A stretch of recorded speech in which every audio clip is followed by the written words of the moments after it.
Hello everyone, welcome back. Let's talk about another medium problem on Leetcode today, Spiral Matrix 2, Leetcode 59.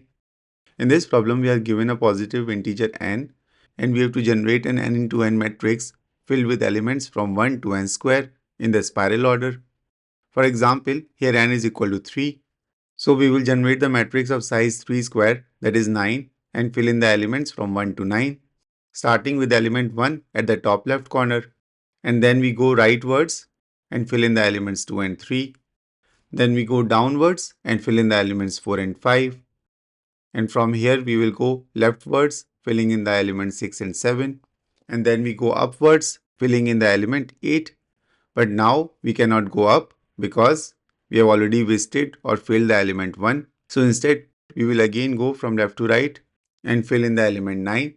And now since we have filled in the 9 elements, we can stop the iteration and return our answer. We have already covered part 1 of the problem where we were given the matrix and we needed to traverse it in the spiral order. But in this problem, instead of reading values, we are writing values sequentially in a new matrix. So here for example, n is equal to 4. So we will create a matrix of size n into n, that is 4 into 4, where all elements are initially 0.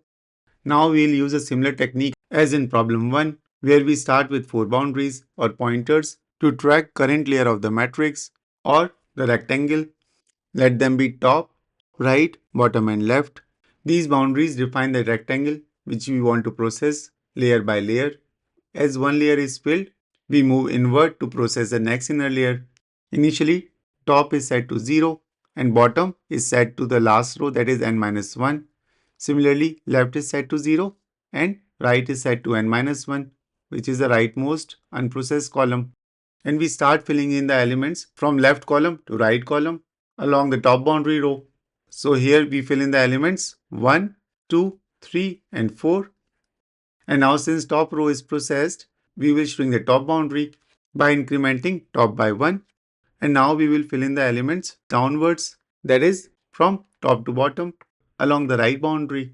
So we will fill in elements 5, 6 and 7. And now since we are done with the right boundary, we will shrink it by decrementing its value by 1.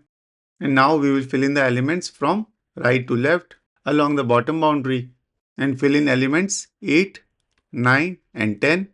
And after filling in these values, we will shrink the bottom boundary by decrementing bottom by 1.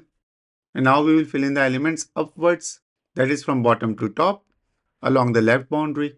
So we will fill in elements 11 and 12. And now since we are done with this left column, we will shrink its boundary by incrementing its value by 1.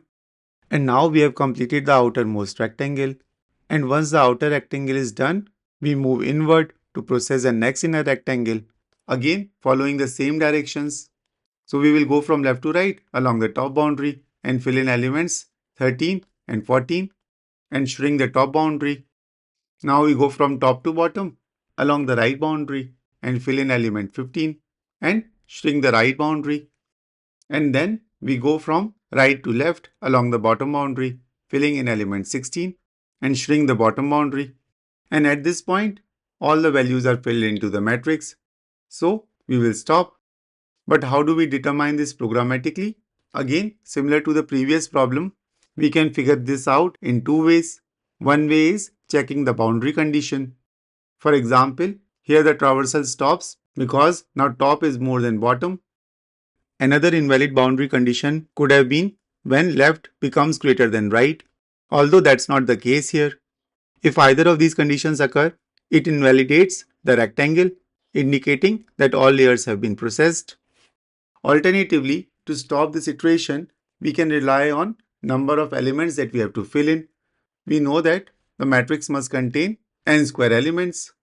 So if we know that we are filling in the n squared number, like the 16th number in this case, that means all the elements in the matrix are filled and we can stop the traversal.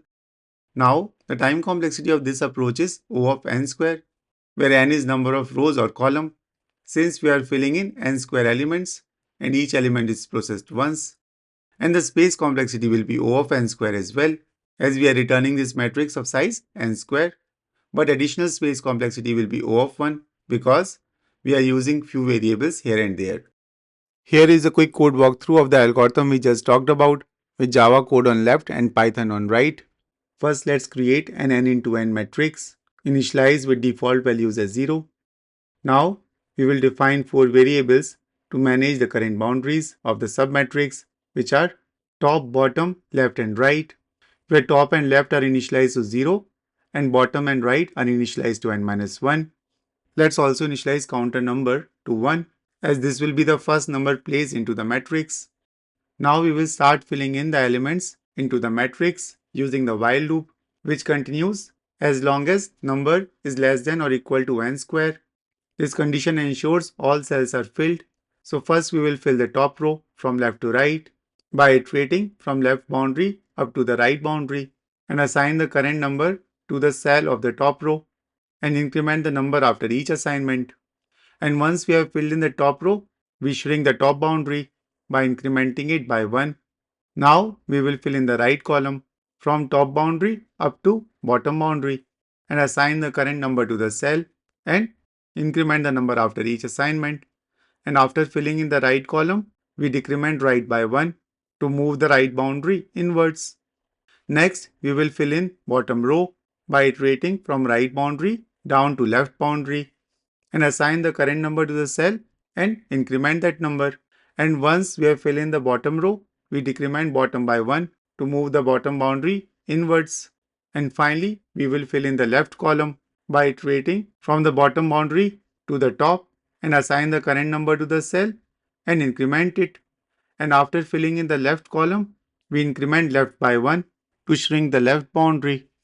And this while loop continues this process of filling a layer and shrinking the boundaries. And finally, when the number exceeds n square, all the cells in the matrix have been filled and we can return this filled matrix as our answer. So that's all for this video. I hope this video was useful to you. If it was, please give it a thumbs up and share it with others who might benefit from it. If you haven't subscribed the channel yet, make sure to hit the subscribe button and turn on the notification bell so that you never miss an update. Your support helps me create more content like this. If you have any questions or suggestions, feel free to leave them in the comments below. Thanks for watching and see you in the next one.